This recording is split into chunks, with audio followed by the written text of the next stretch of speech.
السلام علیکم ورحمۃ اللہ وبرکاتہ۔ بسم اللہ الرحمن الرحیم، الحمد للہ رب العالمین، والصلاة والسلام علی خیر خلقہ محمد وعلی آلہ وصحبہ اجمعین ومن تبعهم بإحسان إلى يوم الدين، أما بعد۔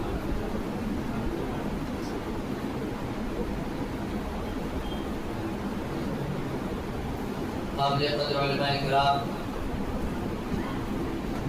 دینی ملی بھائیوں، بزرگوں،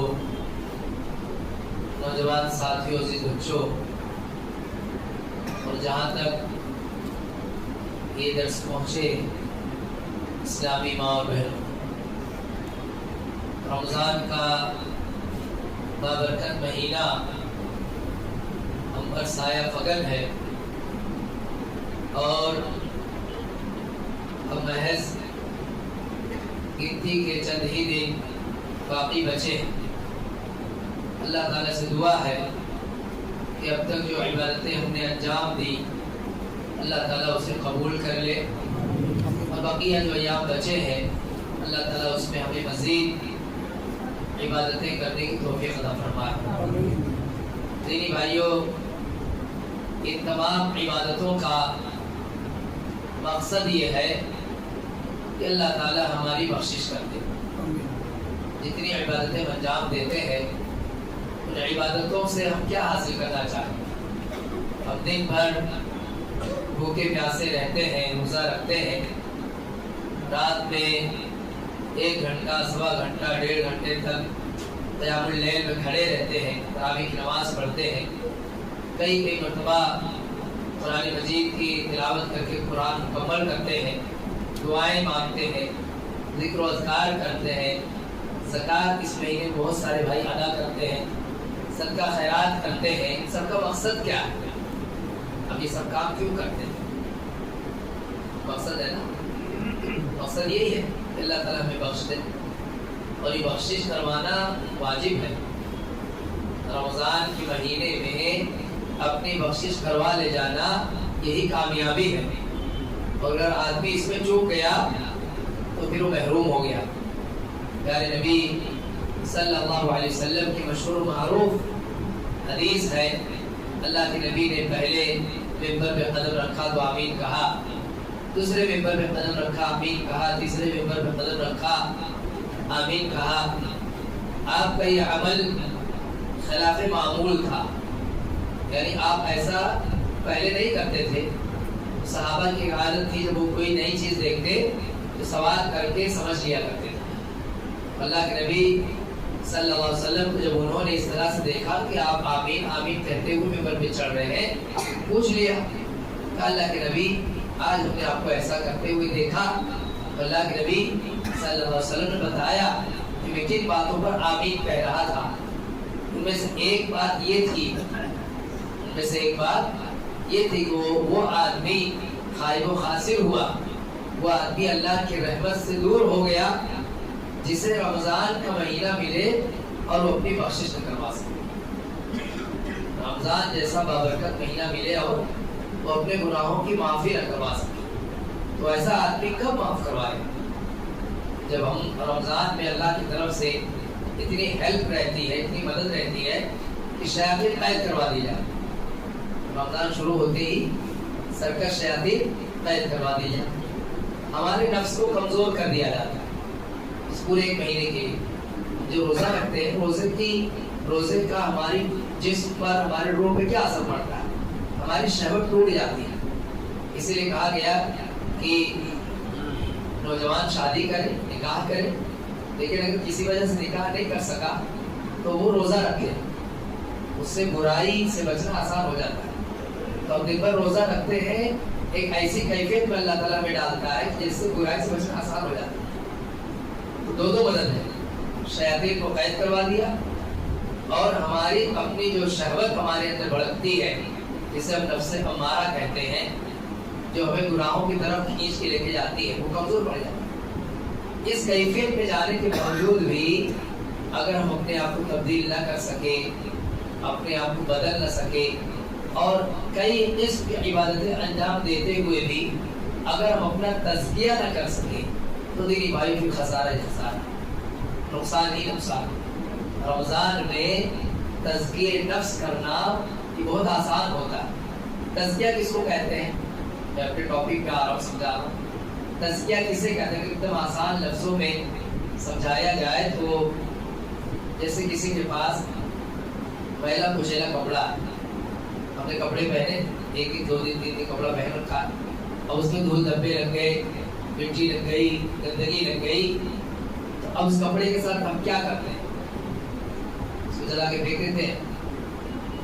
کیا کرتے ہیں کپڑے کے ساتھ؟ جی اس کو دھلتے ہیں نا، جیسی گندگی ویسی دھلائی، اگر بہت معمولی ہلکا پھلکا داغ دھبا ہے ویسی دھلائی، زیادہ گندگی لگی ہے تو تھوڑا جم کے دھلائی، اور کوئی داغ لگ گیا ہے تو اس کو آلہ وغیرہ ڈال کر کے اچھے سے دھلائی، پھر اس کو صاف کریں، استری کرتے ہیں، پھر پہنتے ہیں، اس پہ عطر اور خوشبو لگا، یہ پروسیس ہوتا ہے نا پورا۔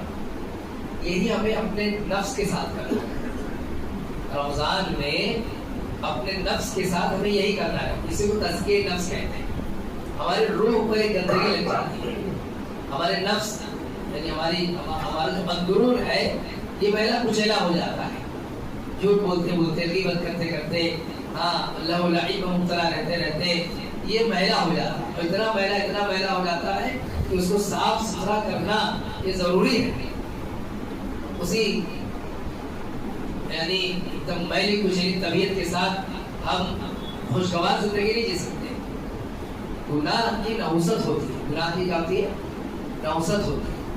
جیسے ایک آدمی اس بات کو بہت اچھی طرح سے سمجھتا ہے کہ بالکل میلا کچیلا کپڑا ہو، داغ دھبے والا کپڑا ہو تو اس پر خوشبو لگانے کا کیا فائدہ؟ اس کپڑے سے بدبو پھوٹ رہی ہو، اس پہ جا کے آپ ادھر پرفیکٹ لگائیں گے؟ نہیں لگاتے نا۔ ہم کیا کرتے ہیں؟ پہلے اس کی دھلائی کرتے ہیں، پہلے اس کو صاف کرتے ہیں، پھر اس کے بعد خوشبو لگاتے ہیں۔ تزکیہ میں دونوں چیزیں، پہلے ہم اپنے اندرون میں جھانک کر دیکھیں کہ ہمارے اندر گندگی کتنی ہے، اور یہ ہر آدمی اپنا اپنا دیکھے، ہر آدمی اپنا اپنا دیکھے۔ کیسے دیکھے گا؟ خلوت۔ اس کے تزکیہ نفس کے لیے پہلی چیز کیا ضروری ہے؟ خلوت اختیار، اکیلے بیٹھے۔ ایسے ہم سب ایک ساتھ رہتے ہیں، کھاتے پیتے گھومتے ٹہلتے بات چیت کرتے رہتے نا، تو اپنے آپ سے نہیں ملاقات ہوتی۔ آج بہت مشکل کام کیا ہے، بہت مشکل کام کیا آج کے زمانے میں؟ خود سے ملاقات کرنا۔ آدمی ان سے ملاقات کر لیتے، یہاں بیٹھے واٹس ایپ کھولو، فیس بک کھولو، آپ دنیا کے کسی بھی کونے میں کوئی بیٹھا ہے، اپنے دوست سے اپنے رشتے دار سے ملاقات کرنا۔ سب سے مشکل کام ہو گیا ہے آدمی کا خود سے ملاقات کرنا۔ اکیلا رہتا ہی، اکیلا ہونا ہی نہیں چاہتا کہ کبھی اپنے آپ سے بھی ملاقات کر لوں۔ جہاں 2-4 لوگ کے ساتھ میں بستر بھی پڑا ہے تو بھی کھول کر کے موبائل چلا رہا ہے، اور کہیں نہیں ان سے مشغول ہے۔ اللہ کی بندو، تزکیہ نفس خلوت میں ہوتا ہے۔ پہلے اپنے آپ سے ملاقات کرو، اپنے آپ سے بات کرو، اس دنیا میں کس لیے آیا ہوں؟ وما خلقت الجن والانس الا لیعبدون۔ میں نے جنوں کو انسانوں کو اسی لیے پیدا کیا تاکہ میری عبادت کریں۔ یہ رب نے بتایا، میں مخلوق ہوں، میرا خالق ہے، میرے خالق نے مجھے پیدا کیا تاکہ میں اس کی عبادت کروں۔ تو میں عبادت کر رہا ہوں یا نہیں کر رہا؟ میں عبادت کر رہا ہوں یا نہیں کر رہا ہوں؟ ایک سوال اپنے اوپر کھڑا کرو، اب اس میں دیکھو اگر کوتاہی ہے اس کی اصلاح کر لو۔ اللہ رب العالمین نے جس شریعت جس دین کو اوپر واجب کیا ہے اس میں اپنے آپ کو کتنا درست پاتا ہوں۔ اللہ تعالیٰ نے عقیدے کی تعلیم دی، عقیدہ صحیح ہونا چاہیے، تو اپنے عقیدے کو دیکھو کہ آپ کے عقائد ہمارے عقائد درست ہیں یا نہیں ہیں۔ اپنے اللہ تعالیٰ نے عبادتیں فرض کی ہیں، اپنی ایک عبادت چیک کرو، نماز پڑھتا ہوں یا نہیں پڑھتا ہوں، رمضان کو روزہ رکھتا ہوں یا نہیں رکھتا ہوں۔ اللہ تعالیٰ نے مالدار بنایا ہے اور خوب مال سے نوازا ہے، میں زکوٰۃ ادا کرتا ہوں یا نہیں ادا کرتا ہوں۔ بہت سارے بھائی ہمارے رمضان شروع ہوتا ہے تو 1-2 لاکھ روپے جیب میں رکھ لیے، یعنی جو مالدار ہیں ان کی بات کر رہا ہوں، غریب مسکین محتاج کو وہ اس کا اپنا ہی گزر بسر مشکل سے ہو رہا ہے۔ لیکن بہت سے لوگ مالدار ہوتے ہیں، 1-8 گڈی رکھ لیے، اسی میں سے بانٹتے رہتے، اسی میں سے بانٹتے رہتے، 100-200 بانٹتے رہتے، رمضان ختم ان کی رقم ختم۔ حساب کتاب کر کے زکات نہیں نکالتے، حالانکہ یہ عیب ہے اور یہ گناہ ہے. زکات نہ ادا کرنا ایک کبیرہ گناہ ہے. دوسروں کا مال اپنے پاس رکھے ہو، 2.5% دوسروں کا ہے نا. میرے پاس اگر سال بھر 10 لاکھ روپیہ رہ گیا تو اس میں سے 25,000 روپیہ دوسروں کا، اس میں سے 25,000 کس کا ہے؟ ہمارے علاقے میں جو یتیم بچہ ہے اس کا ہے، جو مسکین ہے اس کا ہے، جو محتاج ہے اس کا ہے، جو ضرورت مند ہے اس کا ہے. اس کا 25,000 میں کیسے کھا لوں؟ اب اگر میں حساب کتاب نہ رکھوں تو جیب میں رکھ لیا، 2-4 ہزار روپئے بانٹ دیا، سوچے زکات ادا کرو، نہیں، وہ زکات نہیں ادا ہوئی. آپ نے دوسرے کا مال رکھ لیا اپنے پاس، وہ آپ کا مال ہے ہی نہیں، بس خالی اللہ نے آپ کو ذمہ بنایا، آپ کو ذمہ دار بنایا کہ آپ اس کو ادا کرو. تو ایک ایک فرائض کو چیک کریں. ہم صحت مند ہیں، تندرست ہیں، سفر کر سکتے ہیں، اللہ نے اتنا مال دیا ہے کہ حج پہ جا سکتے ہیں، کیوں نہیں حج کر رہے؟ حج پہ کیوں نہیں جا رہے؟ کیا وجہ ہے؟ اگر مر گئی اس حال میں تو ایک رکن ہے. حج کیا ہے؟ رکن ہے نا، اسلام کا ایک رکن ہے. اس رکن کو لے کے دنیا سے چلے جائیں، کیوں نہیں حج کر رہے؟ کیا اڑچن ہے؟ کیا رکاوٹ ہے؟ شریعت اور دین کی بتائے ہوئے عذر میں سے کوئی عذر ہے یا یہ کہ اپنے سے ہی عذر بنا رکھا ہے؟ ابھی بچوں کی شادی کروں گا تب جاؤں گا، ابھی ایک فلیٹ اور خریدوں گا تب جاؤں گا، یا ابھی اور گناہ کر لیتا ہوں تھک ہار جاؤں گا تب جاؤں گا. اللہ کی بندے اگر موت آ گئی تو ایک بہت عظیم گناہ کے ساتھ ہم اس دنیا سے جاؤ گے. تو عبادتوں کی لسٹ چیک کریں جو عبادتیں اللہ نے فرض کی، اور دیکھیں اس میں اللہ تعالیٰ نے اچھا اخلاق اپنانے کا حکم دیا ہے. بہترین اخلاق ہو آپ کا، اس میں حقوق کی ادائیگی اول درجے پہ ہونی چاہیے. حقوق کی ادائیگی، ماں باپ کا حق ہے، اس میں کوئی کوتاہی تو نہیں ہو رہی ہے، اچھے سے حق ادا ہو رہا ہے یا نہیں ادا ہو رہا ہے. بھائی بہن کا حق ہے، ادا ہو رہا ہے یا نہیں ہو رہا ہے. ایسے ہی رشتہ دار، دیگر رشتہ دار ان کے حقوق کی ادائیگی کر رہا ہے یا نہیں کر رہا. پڑوسیوں کے حقوق کی ادائیگی ہو رہی یا نہیں ہو رہی. میاں بیوی ہیں، شوہر دیکھ کے بیوی کے حقوق پہ کوتاہی تو نہیں ہوتی، بیوی دیکھ کے شوہر کے حقوق ادا ہو رہے یا نہیں ہو رہے. اولاد سے اللہ تعالیٰ نے نوازا ہے، اولاد کے تعلق سے ہم پر کچھ فرائض رکھے. اس میں سب سے پہلا فریضہ یہ ہے کہ انہیں دین سکھائیں. تو دین سکھا بھی رہے یا نہیں سکھا؟ انہیں قرآن پڑھنا سکھا رہے یا نہیں؟ انہیں نماز کا طریقہ بتا رہے یا نہیں؟ انہیں دین کی ساری تعلیمات جو ضروری ہے، جس کا علم حاصل کرنا فرض ہے، انہیں وہ تعلیم دینے کا ہم نے انتظام کیا نہیں. پھر ان کی تربیت کے حوالے سے ہم پر فرض ہے کہ ہم ان کی تربیت ان کو ٹرین کریں. تو انہیں ہم ٹرین کر رہے ہیں یا نہیں ٹرین کر رہے ہیں؟ ایسا نہ کل کو بڑے ہو جائیں تو جو عمر تھی انہیں ٹرین کرنے کی وہ عمر ہی گزر جائے، تو وہ زندگی بھر پھر اگر وہ ٹیڑھا ہی رہے گا تو اس کا ذمہ دار کون ہوگا؟ جیسے ہم تھوڑی دیر کے سمجھیں، ہم جانتے ہیں کہ آج کے زمانے میں تعلیم بہت ضروری ہے. ہمارا بچہ نرسری جونیئر سے پڑھنے لگتا ہے، 3 سال 4 سال ہوتے اسکول ڈھونڈ ڈانٹ کے اسکول میں ڈال دیتے ہیں، پلے اسکول میں ڈالتے ہیں، پھر پوری نگرانی رکھتے ہیں کہ 10ویں تک اس کو پڑھانا. کیوں؟ ہم جانتے ہیں بعد میں نہیں ہو سکتا. دنیا کا جو نظام ہے، ہم اپنے بچوں کو 17 سال یا 18 سال کا ہونے کے بعد کسی اسکول میں نہیں ڈالیں گے، پہلے سے ہی ڈالنا ہے، بعد میں کہاں لے کے جائیں. تو دین کی تعلیم، اس کی تعلیم کون دلائے گا؟ بہت کوئی فرض ہے نا. بچہ 7 سال کا ہو جائے تو اسے نماز کا حکم دو، 10 سال کا ہو جائے پھر بھی نہ پڑھے تو اس کو ضرورت پڑے تو اس کو مارو بھی. تو یہ کام ہم ادا کر رہے یا نہیں کر رہے؟ ایک اللہ کا بندہ میرے گھر میں پیدا ہوا، اس کو ٹرین کر کے اللہ کی بندگی سکھانا مجھ پہ فرض ہے. اور میں اس کو اللہ کی بندگی سکھا رہا ہوں، میں نہیں سکھا رہا ہوں. ایک بچہ ہے، 2 بچہ ہے، 3 بچہ ہے، بچیاں ہیں، بچے ہیں، ان سب کو دین سکھا رہا ہوں یا نہیں سکھا رہا ہوں؟ جائزہ لے، دیکھیں، اس کا حساب کتاب رکھیں کہ ہاں یہ ساری چیزیں میں کر رہا ہوں یا نہیں کر رہا ہوں. ورنہ وہ اگر بگڑ گیا، وہ ٹیڑھا میڑھا ہو گیا، کون سا ذمہ دار ہوگا؟ جس کو اللہ کا بندہ بننا ہے، آپ کی محنت سے وہ اللہ کا بندہ بنے گا. آپ اس کو بنا رہے ہیں یا نہیں بنا رہے؟ ایسے کیسے سوچتے ہیں کہ بڑا ہوگا تو نماز پڑھنے لگے گا؟ وہ آپ کو دیکھ کے ہی بنے گا، آپ جو نہیں وہ بنے گا. اگر آپ فجر کی نماز میں اٹھتے ہیں تو وہ بھی دیکھے گا کسی دن کہ ابا اتنا صبح اٹھ کے کہاں جا رہے ہیں، تو آپ کی انگلی پکڑ کے وہ بھی آئے گا. لیکن آپ خود ہی میسج دے رہے کہ نہیں یہ سب چیز ضروری نہیں، خالی جمعہ میں پڑھ لو کافی ہے. تو ایک آپ اللہ کی عبادت سے لاپرواہ تھے، اور آپ کے گھر میں 4-5 اپنے اور پیدا کیے اور بچے تو، یعنی آپ بددین تھے اور کئی بددین پیدا کر لیے. یہ اسلام یہ نہیں سکھاتا. اللہ کبھی کیا دعا مانگی؟ ابراہیم علیہ السلام رب اجعلنی مقیم الصلاۃ ومن ذریتی. کہ اے میرے رب مجھے نماز قائم کرنے والا بنا اور میری ذریت کو، میری نسل کو، آنے والی نسل کو یہ فکر ہونی چاہیے. یہ پہلے ہم ایک لسٹ چیک کریں، عقیدہ اپنا چیک کر لیں، کہیں کوئی خرابی. عقیدہ جاننا اور عقیدہ برتنے میں فرق ہے، یہ بات بھی سمجھیں. بہت سارے لوگ شاید عقیدہ پڑھے رہتے ہیں، عقیدہ جانتے ہیں لیکن عقیدہ برتتے نہیں ہیں. جیسے ہمارا عقیدہ کیا کہ رزاق کون ہے؟ بولو، روزی کون دیتا ہے؟ یہ عقیدے کا علم ہے، عقیدہ جاننا ہوا. لیکن اس کو برتنا کیا ہے کہ کبھی ایسی سچویشن بن جائے کہ حلال اور حرام دونوں سامنے آپشن آ جائے، حرام میں فائدہ زیادہ دکھے، چھوڑ دو اس کو. آپ کا عقیدہ کہ رزاق اللہ روزی دے گا تو آپ حلال والا آپشن آپ اختیار کرو، بلکہ آپ کے لیے آپشن ہے ہی نہیں. وہ تو اللہ تعالیٰ آزمائش کی وجہ سے حالات پیدا کر دیتا ہے. اللہ تعالیٰ آزماتا ہے، اللہ تعالیٰ آزماتا ہے. جیسے اللہ نے بنی اسرائیل کو آزمایا، ان پہ حرام کر دیا کہ سنیچر کی جو شکار نہیں کر سکتے. تو سنیچر ہی کے دن مچھلیاں ایسا لگتا تھا کہ چڑھاتی تھی، آپ مجھے پکڑ مجھے پکڑ.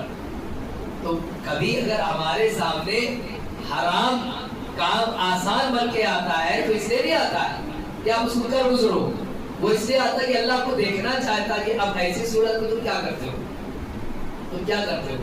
تو پھر بھی دین میں قائم رہتے ہو، ثابت قدم رہتے ہو، یا اپنا ایمان تم کھو بیٹھتے ہو، غلط کام میں مبتلا ہو جاتے ہو.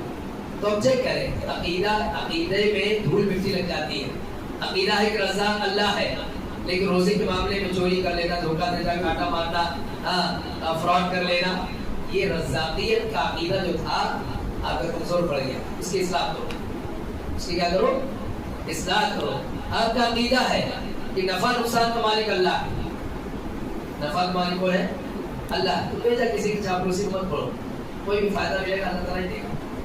آپ کا عقیدہ ہے کہ نقصان جب اللہ چاہے گا تو ہی ہوگا، اس پہ ڈٹے رہو. ایسے کوئی بھی آپ کو ڈرا دے، کوئی بھی آپ کو دھمکا دے، کہیں سے بھی خوف پیدا نہیں ہونا چاہیے. نفع نقصان کا مالک اللہ. آپ کا عقیدہ ہے عزت ذلت کس کے ہاتھ میں ہے؟ اللہ. ڈٹے رہو. تو عقیدے کی لسٹ چیک کرو، کہیں کوئی گڑبڑی نہیں ہے، اچھی بات ہے الحمدللہ. کہیں کچھ کمی بیشی آ گئی اس کی اصلاح کر لو. عبادات کی لسٹ چیک کرو، ساری عبادت جو فرض عبادتیں کہیں کوئی کمی نہیں الحمدللہ. کہیں کچھ کوتاہی اس کی بھرپائی کر لو، کہیں کچھ کمی ہے، کچھ غفلت آ گئی اس کی اصلاح کر لو. اخلاقیات کی لسٹ چیک کرو، حقوق کی لسٹ چیک کرو.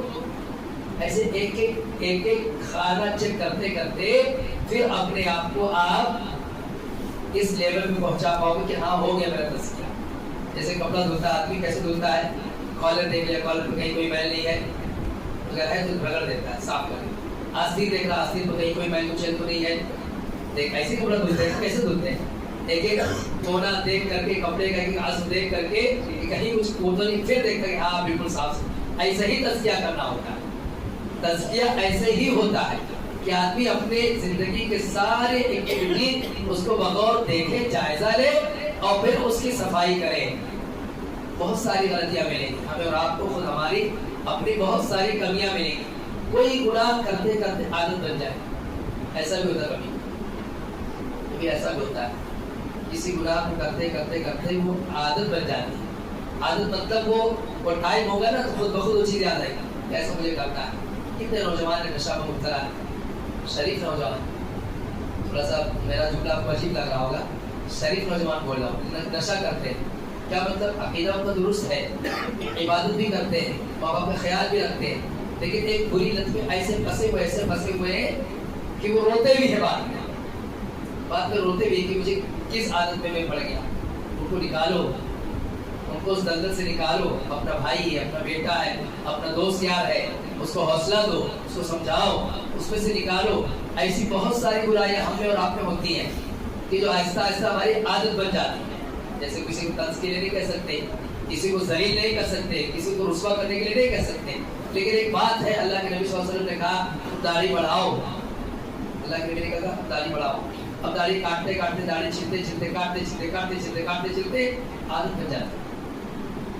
ایسی عادت بن جاتی ہے، ایسی عادت کہ آدمی یہ بھی سوچتا ہے کہ اگر میں ایک مہینے میں 1000 روپیہ میں اس کے پیچھے خرچ کرتا ہوں، سال میں 12,000 خرچ کرتا ہوں، 12,000 روپیہ سالانہ خرچہ کرتا ہوں خالی اللہ کے نبی کی سنت مٹانے کی. افسوس میں بات نہیں ہے اس میں، مطلب کبھی آدمی دل سے سوچے ایسا، اس میں افسوس نہیں ہوتا.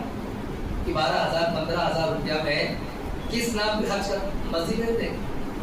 مسجد میں فکس کر دے، ذمہ دار فکس کر دے کہ بھائی آپ کو سال میں 20,000 روپے مہینے میں دیں، سال آپ کو 20,000 روپے مہینے مسجد میں دینا ہے، تو آدمی سوچ کر بڑی رقم اللہ وہاں کیا یوز ہونا ہے، وہاں کیا یوز ہوگا، مسجد میں کس لیے یوز ہوگا، نیکی کا میں یوز ہوگا نا.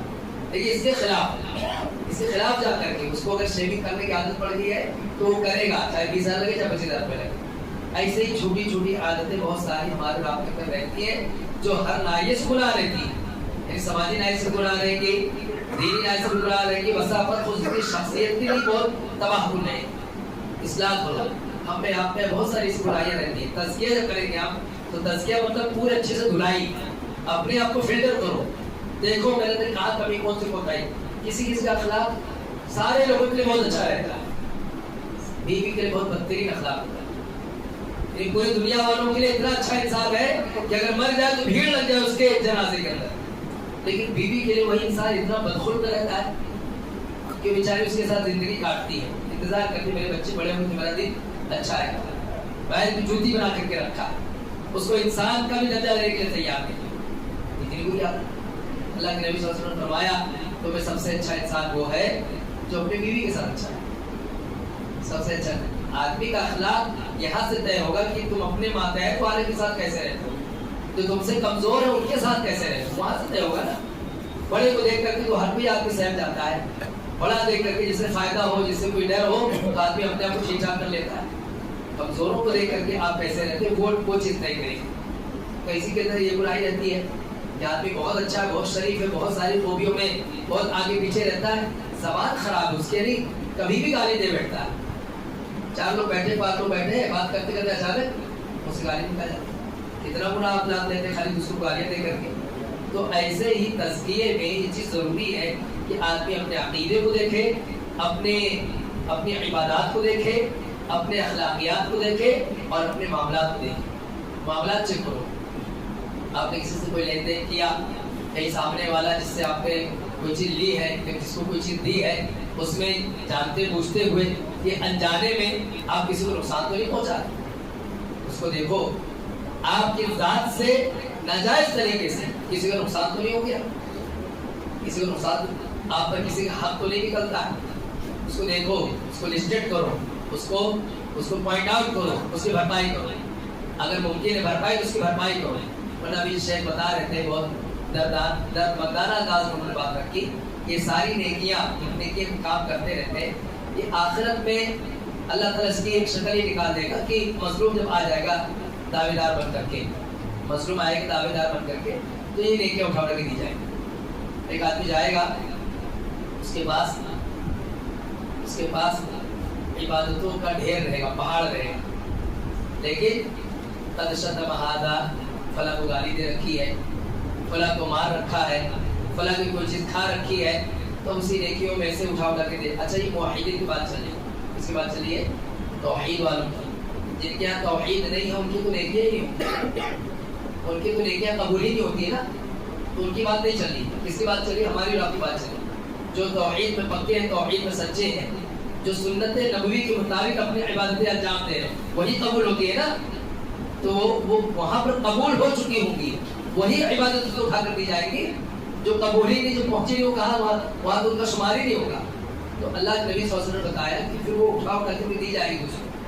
تو ہم ابھی اپنا تزکیہ کر رہے ہیں، دیکھ رہے ہیں کہ ہاں مجھ پر کسی کا حق بن رہا ہے، مجھ پر کسی کا کوئی حق بن دے دیں، یہی دے دیں. کبھی ایسا بھی ہوتا ہے کہ حق دینے کی ضرورت ہی نہیں پڑتی، آدمی تو میٹھے بول کے معاف کروا لے، یہی معاف کروا لے. کسی کو گالی دے دی تھی، اب جا کے اس کو سواری بولتے ہیں، اچھے سے معاف کر لینا، معاف کر دیتا ہے، اور معاف کرنا بھی چاہیے.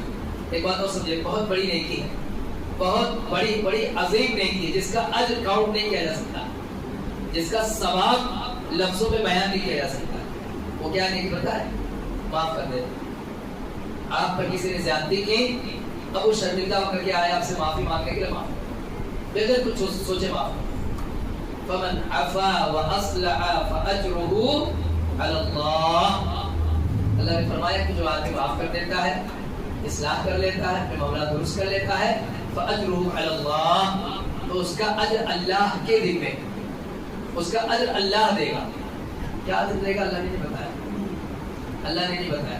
اور جو بڑا ہوتا ہے نا تو اس سے کوئی چیز پانے کی جو امید ہوتی ہے وہ بھی بہت بڑی ہوتی ہے، بہت بڑی ہوتی ہے. اللہ تعالیٰ سب سے بڑا ہے تو اللہ تعالیٰ جو دے گا وہ چیز بھی بہت بڑی رہے گی. اس لیے اس کو لفظوں میں نہیں بیان کیا کیا دے گا اس کے بدلے، بس اتنا کہا فاجروا علی اللہ. آپ نے کسی کو معاف کر دیا اس کا بدلہ آپ کو اللہ تعالیٰ دے گا. ایک بات اور سمجھیں، کبھی بھرپائی ممکن ہوتی ہے، کبھی بھرپائی پاسبل نہیں ہوتی. 20 سال پہلے آپ کا کسی سے معاملہ ہوا تو آپ نے اس کا 5,000 روپے کھا لیا. اب آپ کو احساس ہو رہا، مسجد مدرسے سے جڑ گئے، علماء سے جڑ گئے، علماء کے رابطے میں آ گئے.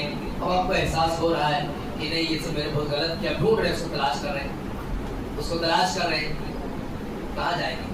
بات ملے گی کیا کریں گے؟ پھنس گیا آپ، پھنس گئے. اب کیا کریں گے؟ وہ قیامت کے دن اگر آ کے آپ کو پکڑ لیا تو آپ کیا کریں؟ اللہ کے سامنے روئیں، اللہ کے سامنے گر گرائے. اللہ تعالیٰ کوئی شکل بنائے، اللہ تعالیٰ کوئی راہ بنائے گا. یہ مسئلہ اس لیے بتا رہا ہوں کہ کبھی کبھی اس طرح کی باتوں سے مایوسی پیدا ہونے لگتی ہے. آدمی مایوس ہونے لگتا ہے اپنے گناہوں کو دیکھ کر کے. وہ ایسا مایوس ہونے لگتا ہے کہ سمجھ نہیں پاتا کہ اب تو اب میں کروں کیا. تو یہ بات یاد رکھیں، اللہ نے فرمایا قرآن میں قل یا عبادی الذین اسرفوا علی انفسہم لا تقنطوا من رحمت اللہ ان اللہ یغفر الذنوب جمیعا انہ هو الغفور الرحیم. اللہ نے فرمایا کہ اے نبی محترم آپ لوگوں کو بتائیے، لوگوں سے کہیے. کیا کہنا ہے؟ یا عبادی الذین اسرفوا علی انفسہم، اے میرے بندو جنہوں نے اپنے اوپر اسراف کر لیا. اسراف کہتے ہیں حد سے بڑھ جانا، حد سے تجاوز کر جانا. تو جنہوں نے انتہائی گناہ کر رکھا ہے، بہت سارے گناہ کر رکھے، 2-4 گناہ نہیں کیسے گن کے وہ دیکھ لے کتنے گناہ میں نے کیے، نہیں، اتنے گناہ اس کو یاد ہی نہیں، گن ہی نہیں سکتا. تو ایسے لوگوں کو اللہ نے مخاطب کیا کہ ایسے میرے بندوں سے کہہ دو لا تقنطوا من رحمت اللہ، یہ اللہ کی رحمت سے مایوس ہونے کی ضرورت نہیں ہے، بشرطے کہ پورے اخلاص کے ساتھ اللہ کی طرف پلٹو. لا تقنطوا من رحمت اللہ ان اللہ یغفر الذنوب جمیعا. بلا شبہ اللہ تعالیٰ تمام گناہ معاف کر دے گا، چاہے وہ حقوق اللہ ہو چاہے حقوق العباد. یہ بات ایک بات سمجھیں، ہم لوگ بار بار تقریبا سنتے رہتے ہیں، بار بار بات بتائی جاتی ہے کہ گناہ کی 2 قسمیں ہیں. ایک حقوق کی 2 قسمیں، حقوق اللہ، ایک حقوق العباد. تو حقوق اللہ تو اللہ تعالیٰ معاف کر دے گا، اور حقوق العباد بولو، حقوق العباد نہیں معاف کرے گا، معاف کر دے گا، نہیں معاف کرے گا. پورے کانفیڈنس سے بولو نا، معاف کرے گا کہ نہیں معاف کرے گا. اگر اس کی بھرپائی ممکن ہے تو آپ اس کی بھرپائی کرو تب اللہ معاف کرے گا. اور اگر بھرپائی ممکن نہیں ہے تب کیا ہوگا؟ تبھی نہیں معاف ہوگا. معاف ہو جائے، معاف ہو جائے گا انشاءاللہ. بس یہ کہ آپ اس کا مس یوز نہ کرو، اس کا غلط استعمال نہ کرو. اللہ سے امید رکھو، اللہ تعالیٰ کوئی شکل نکالے گا. آپ توبہ کرو، آپ توبہ کر کے اپنی فائل آگے پہنچا دو. ایک آدمی تھا، اس نے 99 قتل کی. کتنا قتل کیا؟ 99 قتل کی. اب اس کو افسوس ہو رہا ہے کہ میں نے اتنے لوگوں کی جان لے لی، اب میں کیا کروں. بہت پریشان ہوا اور جا کر کے اس نے ایک آدمی سے پوچھا، کسی سے پوچھا کہ بھائی مجھے کوئی عالم بتا دو. تو کسی نے اس کو ایک عابد کا ایڈریس بتا دیا جو بہت عبادت کرنے مشہور تھا، عالم نہیں بتا دیا. اس کے پاس گیا، اس سے پوچھا تو اس نے کہا کہ 99 قتل کر کے آئے معافی مانگنے. تو اس نے اس کو بھی لکھا 100 قتل کر کے، اتنا قتل 100 لوگوں کو مار دیا. پھر اب ندامت اس کے اندر ہوئی، پھر سے افسوس ہونے لگا. پھر جا کے کسی نے پوچھا تو کسی نے بتایا کہ فلاں جگہ پہ چلے جاؤ، وہاں پر ایک عالم. وہاں گیا تو اس کو واقعی ایک عالم ملا. عالم نے کہا دیکھ بھائی، تیرے اور اللہ کے بند تو توبہ کرے گا، اللہ توبہ قبول کرے گا. تیرے اور توبہ کے درمیان کون آ سکتا ہے؟ تو اللہ کا بندہ ہے، تو اللہ سے توبہ کرے گا تو تیرے اور توبہ کے بیچ میں کون آنے والا ہے؟ توبہ کر لے. اور توبہ کرنے کے بعد جب فلاں بستی میں وہاں پر نیک لوگ رہتے ہیں، اچھے لوگ رہتے ہیں، وہاں جا کر کے اپنی زندگی گزار. یہ بستی چھوڑ دے، یہ بستی چھوڑ دے. وہ آدمی عزم مصمم کر کے نکلا اور راستے میں اس کا انتقال ہو گیا، راستے میں وہ مر گیا. فرشتے دونوں ڈپارٹمنٹ کے فرشتے آ گئے. وہ فرشتے بھی جو نیک لوگوں کی روحیں لے کے جاتے ہیں اور وہ فرشتے بھی جو برے لوگوں کی روحیں لے کے جاتے ہیں، دونوں ڈپارٹمنٹ کے فرشتے آ گئے اور وہ آپس میں بحث مباحثہ کرنے لگے. یہ کہہ رہے ہیں ہم لے کے جائیں گے روح، وہ کہہ رہے ہیں ہم لے جائیں گے روح. تو اللہ تعالیٰ نے ایک تیسرا فرشتہ انسانی روح میں بھیج دیا. وہ فرشتہ آیا، اور اس نے کہا کہ ایسا ہے کہ زمین ناپ لو، اگر بری والی بستی کے قریب نکلے تو برے لو لے کے جاؤ، اگر نیک والی بستی کے قریب نکلے تو نیک والے لے کے جاؤ۔ اللہ کا حکم ہوا زمین کو کہ زمین سمٹ جائے، زمین سمٹ گئی اور اس کی باڈی یعنی مرنے کے بعد جو اس کا جسم تھا اس بستی کے قریب تھی جس بستی کو جانے والا تھا۔ یہ اللہ تعالیٰ کو معاف کرنا تھا، اسے اللہ تعالیٰ کو اپنی رحمت میں لینا تھا۔ کیا مسئلہ یہ سمجھا رہا ہے کہ دیکھیے اس آدمی نے کیا گناہ کیا تھا، 100 لوگوں کا قتل کیا تھا، باری باری بلا رہا ہے، اے آدمی مجھے معاف کر دے، میں نے تجھے قتل کر دیا تھا، اے آدمی مجھے معاف کر دے، میں نے تجھے، ممکن بھی نہیں نا، جس کی جان لے لی اس سے معافی کیسے مانگے گا؟ آپ نے کسی کو 2-4 ہاتھ مار دیا تو اس سے معافی مانگ سکتے ہیں کیونکہ بھرپائی ممکن ہے، لیکن اگر کوئی مر گیا تو اب اس سے کیسے معافی مانگو گے؟ نہیں ممکن ہے نا۔ ایسے مسئلے میں یہ بات بتائی جا رہی ہے کہ جہاں بھرپائی کے امکان نہ دکھیں، بھرپائی ممکن نہ ہو، مایوس نہ ہو، یہ نہیں کہ اب تو میں گیا کام سے، نہیں، مایوس نہ ہو، آپ سچے دل سے توبہ کر لو، توبہ کر کے اپنی فائل اوپر پہنچا دو، اللہ تعالیٰ کے حوالے کر دو۔ اب آخرت میں اللہ تعالیٰ آپ کی توبہ کی قدر کرے گا، وہ اللہ تعالیٰ وہاں ان لوگوں کے ساتھ کیا معاملہ کرے گا، کیسے آپ کا معاملہ حل کرے گا، اللہ نے اپنے ذمہ رکھا۔ یہاں اللہ نے آپ سے وعدہ کر لیا، ان اللہ یغفر الذنوب جمیعا، بلا شبہ اللہ تعالیٰ سارے گناہ معاف کرے گا، کوئی ایک گناہ نہیں بچے گا، سارے گناہ معاف کرے گا، آپ صرف دل سے توبہ کرو۔ ہاں جس کی بھرپائی ممکن ہے اس کی بھرپائی بات کرنا ضروری ہے۔ میں نے ان کا 10,000 روپیہ لے رکھا ہے اور اللہ تعالیٰ سے رو رہا ہوں کہ اللہ مجھے معاف کر دے، اور ان کو دینے میں قادر ہوں، ان کو لوٹا سکتا ہوں، یہ کھڑے میرے سامنے، تو اس کو لوٹانا ضروری ہے، اسے دینا ضروری ہے۔ کیوں؟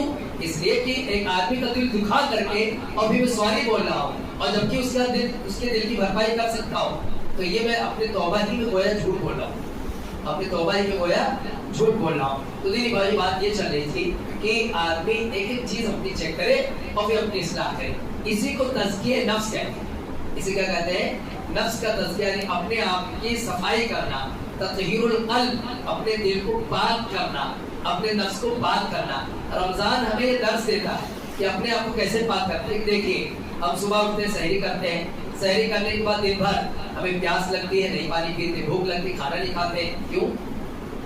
جبکہ قادر ہے ہم کھا پی سکتے ہیں، بند کمرے میں پانی پی لیں اس کو پتہ بھی نہیں چلے گا، لیکن کہیں نہ کہیں ہمیں احساس ہوتا ہے کہ ہمارا رب ہمیں دیکھ رہا ہے اور ہم اپنے رب کے بھوکے پیاسے ہیں۔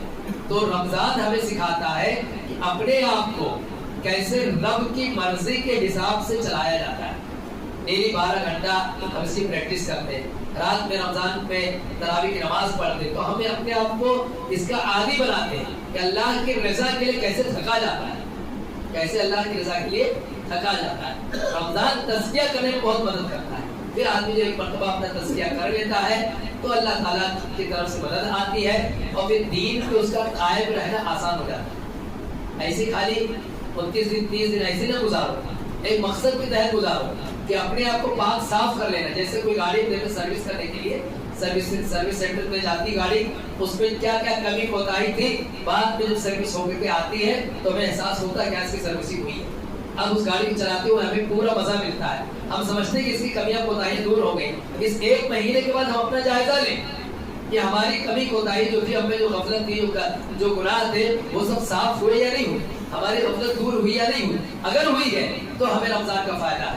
ابن رجب حنبلی رحمہ اللہ کہتے تھے کہ اگر کسی کو یہ جاننا ہو کہ اس کے رمضان کی عبادتیں قبول ہوئی یا نہیں قبول، جیسے ہم سب ہیں اتنے سارے لوگ، ہمیں پتہ لگانا ہوگا کہ ہم نے جو رمضان پر عبادتیں کی ہے کہ اللہ کیا قبول ہوئی یا نہیں قبول ہوئی، کیسے پتہ چلے گا؟ کیا طریقہ ہے جی؟ رمضان کے بعد کی زندگی دیکھی جائے گی۔ رمضان پر آدمی فجر میں پہنچے رہتا تھا تو وہ فجر اس کا پہنچنا اللہ کیا قبول ہوا یا نہیں قبول ہوا، یہ دیکھا جائے گا عید کے دوسرے تیسرے دن سے کہ پہنچ پا رہا ہے نہیں پہنچ پا رہا ہے۔ اب یہاں اگر یہاں نہیں پہنچ پا رہا ہے تو اس کا مطلب وہ صرف اسی نیت سے آیا تھا کہ میں 29 دن کی عبادت کروں گا، وہ جس مقصد سے آیا تو مقصد پورا ہو گیا، جتنے دن کے لیے اپنے آپ کو سدھارا تو اتنا دن ہو گیا، لیکن ادھر فیل ہو جائے گا۔ رمضان کے بعد کے دن طے کریں گے کہ آپ کی رمضان کی عبادتیں قبول ہوئی یا نہیں قبول ہوئی۔ رمضان کے بعد بھی صراط مستقیم پر کیسے رہا جائے، کیسے اپنا اپنے آپ کو سیدھی راہ پہ باقی رکھا جائے، تو اس میں پہلی چیز دینی بھائی یہی ہے، کیا؟ اپنا تزکیہ کرو، اپنی پوری ایک لسٹ بناؤ، اپنی ساری کمیاں لکھو، ساری کوتاہیاں لکھو، اور عزم مصمم کرو کہ اب اس کے قریب نہیں جانا ہے۔ اپنی خوبیاں بھی لکھو، دیکھو کہ اللہ نے جو توفیق دی ہے کہ میں نماز پڑھ لیتا ہوں ڈیلی، اگر فجر میں پہنچ سکتا تھا تو میں نماز عید کے بعد بھی نماز پہنچ سکتا ہوں، میں روزانہ اگر ایک پارہ دو پارہ قرآن پڑھ سکتا تھا تو سال بھر میں اس کو پڑھ سکتا ہوں، اتنا ٹائم رہے گا میرے پاس اس کو میں پڑھ سکتا ہوں، میں ایک ڈیڑھ گھنٹہ میں تراویح کی نماز پڑھ سکتا ہوں، تو سال میری توفیق مل سکتی ہے کہ میں عشاء کی نماز میں حاضر ہوں، مل سکتی ہے۔ وہ لسٹ بنائیے اور عزم کیجیے، پکا ارادہ کیجیے کہ مجھے اس میں باقی رہنا۔ پہلی چیز کیا ہے؟ نفس کا تزکیہ کرنا، اپنے نفس کو کنٹرول میں کر لیں، اس کا بریک، اس کا ایکسیلیٹر، اس کے سارے پل پرزے، یہ سب آپ نے دیکھ لیا رمضان کے اندر، اب اس کو اپنے قابو میں لے، اپنے نفس کو اپنے قابو میں لے۔ جب آپ کا نفس آپ کے قابو میں آ جائے گا تو اس کو قابو میں رکھنے کے لیے دوسری چیز ہے العلم۔ کیا چیز ہے؟ علم۔ علمی مجلسوں سے اپنے آپ کو جوڑیں، جہاں بھی دین کی بات سننے کا موقع ملے اپنے آپ کو فوراً فارغ کرو، جمعہ کا خطبہ سنو، کوئی آپ کی مسجد میں درس ہو رہا ہے درس سنو، ایسے کئی موقع ملا ہے دینی مجلس میں بیٹھنے کا موقع ملا ہے، فوراً بیٹھو، اس کے اندر شامل ہو، اس لیے کہ اسی سے تبدیلی آتی ہے، جتنی تبدیلی آتی ہے علم سے آتی ہے۔ اللہ تعالیٰ نے مکہ والوں کو چینج کرنے کے لیے، پوری دنیا کو چینج کرنے کے لیے پیارے نبی صلی اللہ علیہ وسلم پر قرآن نازل کیا۔ قرآن پڑھنا، قرآن سننا، قرآن کے درس میں شامل لینا، اسی سے زندگی آئی، زندگی میں تبدیلی آئی۔ اس سے دور ہو جاؤ تو ختم ہو جاؤ۔ اب جو آدمی جمعہ کا خطبہ سننے کے لیے تیار نہ ہو تو کس کا خطبہ سنے گا؟ شیطان کا خطبہ سنے گا۔ شیطان جو اس کے دل میں وسوسہ ڈالے گا اسی کو چل پڑے گا۔ اور اگر آدمی قرآن حدیث کی بات سنتا ہے تو اس کا دل پگھلے گا، اس کے دل پر باتوں کا اثر ہوگا، وہ ساری باتیں سن کر کے اپنے آپ کو تبدیل کرے گا، اپنے آپ کو صراط مستقیم پر رکھے گا۔ تو دل بس پہلی چیز کیا ضروری ہے؟ اپنے نفس کا تزکیہ کر لیں۔ دوسری چیز علمی مجلسوں سے جوڑیں خود کو۔ تیسری چیز نیک اور صالح لوگوں کی صحبت میں رہیں، اپنا ایک گروپ بنا لیں، 3 آدمی کا گروپ، 4 آدمی کا گروپ، 5 آدمی کا گروپ، ایک گروپ بنا لیں۔ ہم لوگ کو ساتھ میں رہنا ہے، ساتھ میں سارے کام کرنا ہے، نماز پڑھنی ہے، عبادت کرنی ہے، اس سے بہت مدد ملتی ہے، اس سے دین میں قائم رہنے میں بڑی مدد ملتی ہے۔ اب یہ کہ ہم اپنے آپ کو آزاد کر لیں، چاہے جس کے ساتھ اٹھے بیٹھے تو پھر جو جیسا رہے گا، جس ذہنیت کا، وہی آپ کو لے کے چلا جائے گا۔ خود کو نیک لوگوں کی صحبت میں رکھیں۔ اور چوتھی اور آخری چیز بتا کے بات ختم کرتا ہوں، ان ساری باتوں کی سننے جاننے کے باوجود ایک اہم بات یہ جانے کہ ہدایت و توفیق بڑی قیمتی چیز ہے، یہ نیت کی خرابی کے ساتھ نہیں ملتی، یہ بغیر نیت کی نہیں ملتی۔ میں پھر سے جملہ دوہرا رہا ہوں، توفیق، ہدایت بہت قیمتی چیز ہے، اگر نیت نہیں ہے تو نہیں ملے، نہیں ملے۔ پہلے نیت درست کریں، واقعی دل سے توفیق چاہے، دل سے چاہے توفیق تو ملے گی، اور اگر دل سے نہیں چاہے تو توفیق، یعنی ہم خود ہی نہیں چاہتے کہ ہم نماز پابند بن جائیں، ہم خود ہی نہیں چاہتے کہ ہم قرآن کی تلاوت کریں، ہم خود ہی نہیں چاہتے کہ ہم پورے دین پہ عمل کریں، تو نیت نہیں تو نہیں ملے۔ اللہ تعالیٰ کی طرف سے کوئی زبردستی نہیں ہے، نہ اللہ تعالیٰ عبادت کو محتاج ہے، نعوذ باللہ اللہ تعالیٰ ہماری عبادتوں کا محتاج نہیں۔ پوری دنیا اللہ کی عبادت چھوڑ دے، اللہ کے بادشاہت میں ذرہ برابر کمی نہیں آئے، اور پوری دنیا اللہ کی عبادت میں لگ جائے، اللہ کی بادشاہت میں اضافہ بھی نہیں ہوگا۔ اللہ تعالیٰ محتاج نہیں ہمارا، پہلے نیت درست کرو۔ واقعی اگر توفیق چاہیے تو توفیق مل جائے گی۔ ایسے ہی سوچ رہے کیسے، یعنی ایسے ہی اچانک ہو جائے گا تو اچانک کچھ نہیں ہوتا ہے، اچانک کچھ نہیں ہوتا، بلکہ اگر نیت میں کوئی سمت طے نہیں ہے، سمت طے نہیں ہے، آدمی یہ چاہتا ہی نہیں کہ مجھے ہدایت تک پہنچ جاؤں میں، تو بھی کہیں بھی جا کے مر جائے گا، کہیں بھی جا کے اس کی وفات ہو جائے گی۔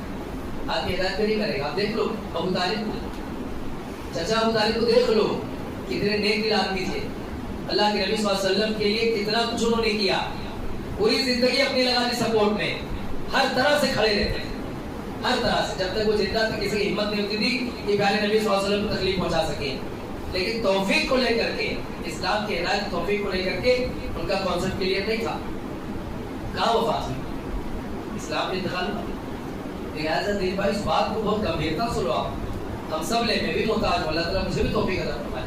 توفیق کے معاملے میں آدمی اپنے دل ایک دم پکی نیت کرے، دل میں ایک دم پکی نیت رکھے، نہیں مجھے صراط مستقیم پر رہنا ہے، اس لیے کہ صراط مستقیم میں کوئی کھیل تماشا نہیں ہے۔ لَأَقْعُدَنَّ لَهُمْ صِرَاطَكَ الْمُسْتَقِيمَ، شیطان نے کہا تھا کہ یہ آدم کی اولادوں کو ان کو تو میں ایسا بہکاؤں گا، دائیں سے آؤں گا، بائیں سے آؤں گا، آگے سے آؤں گا، پیچھے سے آؤں گا، لَأَقْعُدَنَّ لَهُمْ صِرَاطَكَ الْمُسْتَقِيمَ، صراط مستقیم پر آ کے جم جاؤں گا، بیٹھ جاؤں گا، انہیں سیدھی راہ پہ لے لینے کا. یہ اس کا عزم ہے. اب ہمارا اگر عزم ہے کہ نہیں مجھے اس پہ رہنا ہے تو اللہ سے مانگو، اللہ سے مانگو. اللہ نے کہا فَاسْتَهْدُونِي أَهْدِكُمْ، مجھ سے توفیق مانگو میں توفیق دوں گا. اور مانگنے میں سچے رہو، مانگنے میں سچے رہو، سچے دل سے توفیق مانگو، اللہ تعالیٰ توفیق دے گا. اور توفیق مانگنے کے ساتھ ساتھ جدوجہد بھی کرو، جدوجہد کرو. جب جدوجہد کرو گے تو اللہ تعالیٰ توفیق دے گا. وَالَّذِينَ جَاهَدُوا فِينَا لَنَهْدِيَنَّهُمْ سُبُلَنَا، جو لوگ ہمارے دین کی خاطر جدوجہد کرتے ہیں ہم انہیں اپنے دین کی ہدایت اور توفیق دیتے ہیں، انہیں سیدھی راہ پہ باقی رکھتے ہیں. یہ دینی بھائی کچھ باتیں تھیں جو آپ لوگوں کے سامنے اس مناسبت سے رکھی گئی. اللہ تعالیٰ سے دعا ہے کہ جو باتیں بتائی گئی اللہ تعالیٰ اس پر عمل کرنے کی توفیق عطا فرمائے. رمضان کی باقی ایام میں بھی ہمیں عبادت کرنے کی توفیق عطا فرمائے. اللہ تعالیٰ ہماری عبادت کو قبول فرمائے. آمین. تقبل یا رب العالمین. السلام علیکم و رحمۃ اللہ.